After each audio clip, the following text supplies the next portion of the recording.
Give me evidence of where Donald Trump suppressed somebody else's view from being expressed. I don't have it on the top of my head. Now, may I give you evidence? Yeah, of May I course. give you evidence? That's why I'm here. If you said that you're against school lockdowns, which is a Republican view, YouTube took down your videos. If you said that the Hunter Biden laptop story was real, your social media account was shut down.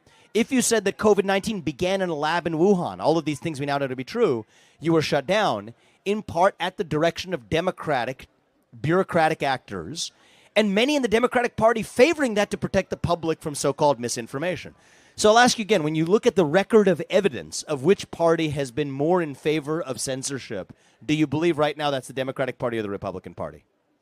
Based off what you said, the Democrats, but I'm sure there's evidence on both sides. So I don't think there's evidence on both sides.